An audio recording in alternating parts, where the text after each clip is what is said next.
Prince William is reportedly formulating a plan to finally strip Prince Harry and Meghan Markle of their HRH titles. One Conservative MP said that he is planning to bring forward legislation in an attempt to strip the Duke and Duchess of Sussex. Behind closed doors, inside the echoing halls of British power, a storm is brewing. And this time, it isn't fueled by tabloids or Twitter threads.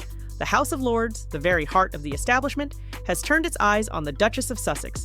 Not with gossip, not with headlines, but with a petition, a real, formal motion to strip her of her royal title for good. Meghan Markle has been very brazen recently with the use of the HRH. Now, royal fans will know in 2020, during the negotiations for Harry and Meghan to leave royal duties, it was agreed with Queen Elizabeth that they will not use the HRH title. Meghan's alleged misuse of Her Royal Highness isn't just frowned upon anymore.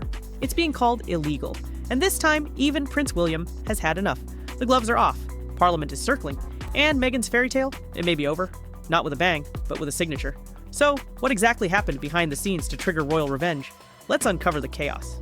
I think that would really be validated if they said, this institution isn't for us. We love our family, but we would like to hand these back. It didn't start with a public meltdown. It started with a whisper, a silent ripple behind the velvet curtains of Westminster. One moment, Meghan Markle was casually using her Royal Highness title to sign gift baskets and post selfies.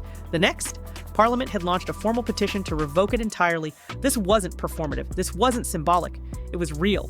Submitted, debated, and endorsed by actual lawmakers from both sides of the aisle, Conservative and Labour. Still using her HRH title, despite agreeing to drop the title when the Sussexes left royal duties. And the message was clear. The British government had officially had enough of Meghan's royal roleplay. The problem? Meghan and Harry had agreed back in 2020 to stop using those titles after stepping away from their royal duties. Queen Elizabeth herself laid that line in stone. But Meghan kept crossing it, in podcasts, on Instagram, even in private gifts. Do you think they might be? They could be. I mean, it really depends on the next part of the documentary and what it shows, doesn't it? You know, because we haven't had the shock factor yet. I feel really sad about it, to be honest. I feel sad that we've got to this point. I think they could have made a lot of differences. The House of Lords didn't just see it as tacky. They called it a breach of royal protocol. But it got worse. Much worse. Her latest media appearances, like that teary-eyed podcast performance where she signed off as Her Royal Highness, reignited old frustrations, especially after an old clip surfaced of her laughing about being able to fake cry on command. That video spread like wildfire. Suddenly, her emotional vulnerability was being painted as Hollywood theater. Parliament wasn't amused. Meghan was no longer just a former royal doing lifestyle branding. She was now being accused of weaponizing her title to sell herself. And the royals? They stayed silent. But the government didn't. So the fact that she's continued to use this HRH when they've been instructed not to, I think is absolutely infuriating in Buckingham Palace. This wasn't a leaked email or Twitter rumor. It was a signed, dated petition inside the House of Lords. Meghan Markle wasn't just trending, she was being targeted. And for the first time in years, the British establishment seemed ready to bring consequences. Real ones. The kind with ink and law. But that wasn't even the worst part. I don't think it's even that they don't deserve it. It's just they don't want to live it. Yeah, so if you don't want to live it, then what's the point? It will make what they're saying more authentic, because I think it is authentic, but you can't say all of that and then keep those titles. Yeah. While the House of Lords sharpened their pens, Prince William was sharpening something else. Resolve. The once reserved future king has reportedly hit his breaking point, and this time, it's personal.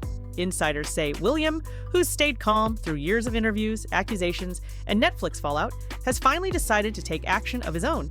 And it's not just about Meghan, it's about the monarchy. For months, royal aides whispered about the final straw. That moment came in Nigeria. Meghan and Harry strutted through their visit like it was an official royal tour.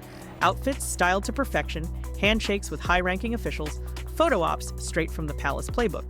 But here's the kicker. None of it was authorized, not by the palace, not by the government, and definitely not by King Charles. I got, if I wasn't Dame Kelly Holmes' double Olympic champion, based on the colour of my skin, as opposed to people understanding my cultural background. I don't know any different than being a Kent white girl.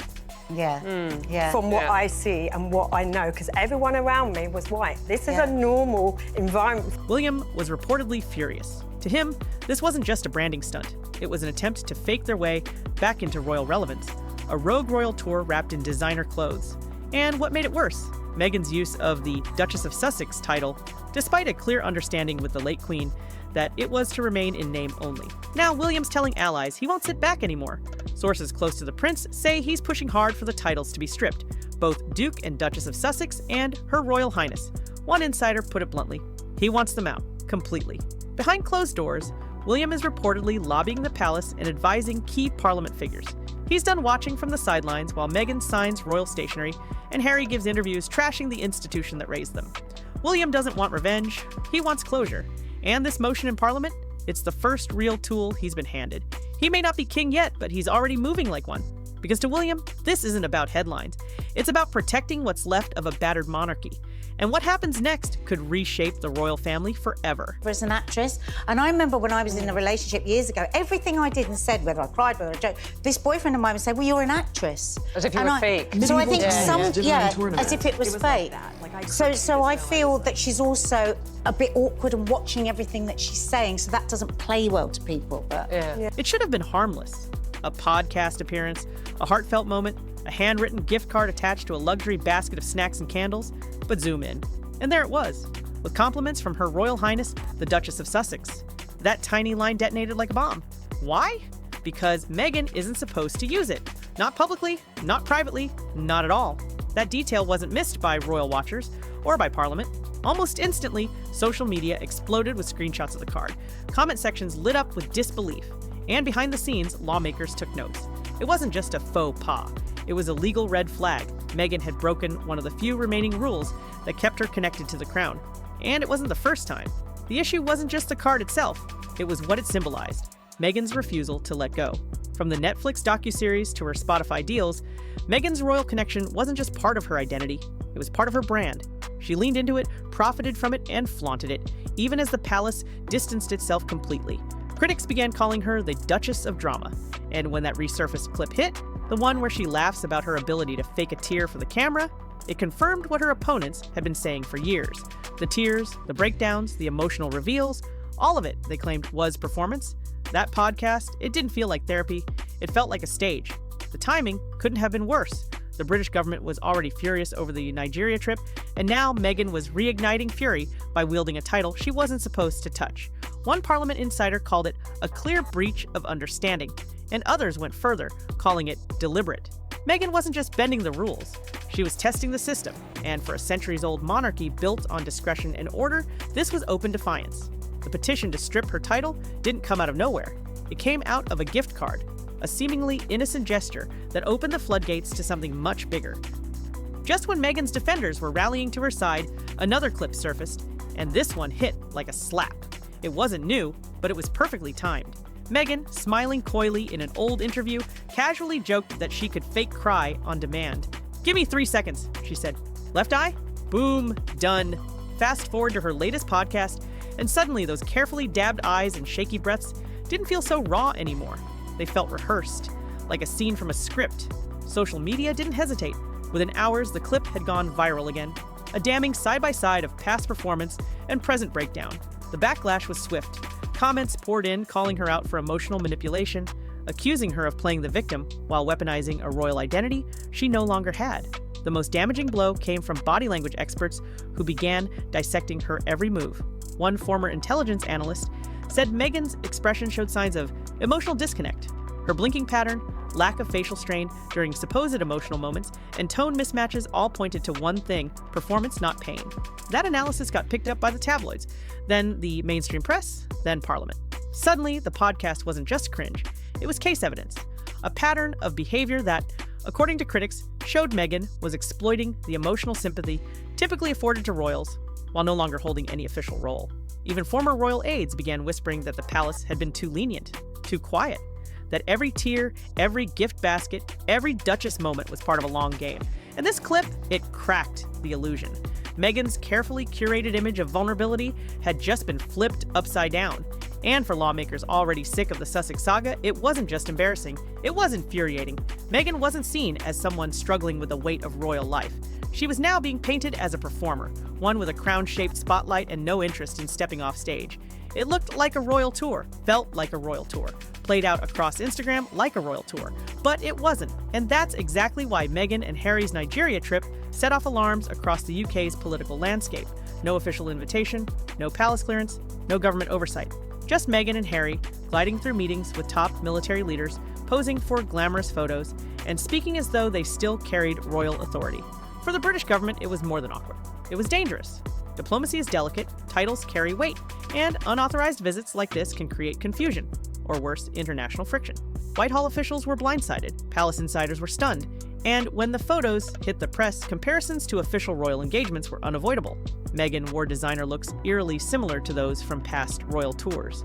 Harry gave speeches with all the flair of a working duke, but they weren't there as royal ambassadors.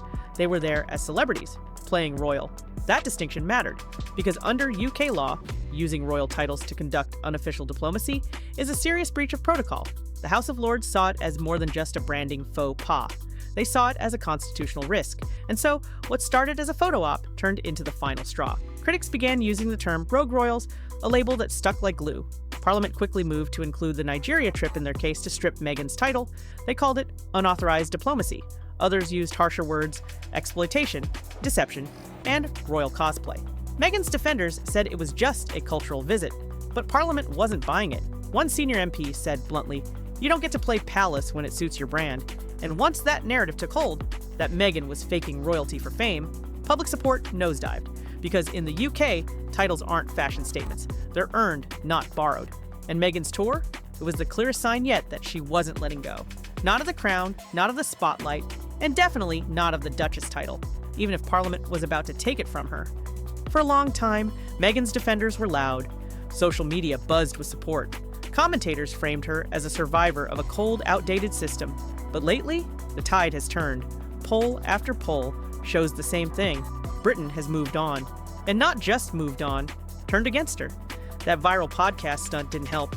Neither did the Nigeria trip. But the real shift came when the public saw just how far Meghan would go to hang on to her royal shine. That Her Royal Highness signature wasn't just a detail, it was the spark. And now the public sees it differently. 77% of Brits think Meghan should be stripped of her title. That's not a debate, that's a mandate. And even Harry's numbers are dropping. Supporters who once cheered for their independence now question their motives. Were they really stepping back for peace? Or just repositioning themselves for profit? Meanwhile, Buckingham Palace remains tight-lipped.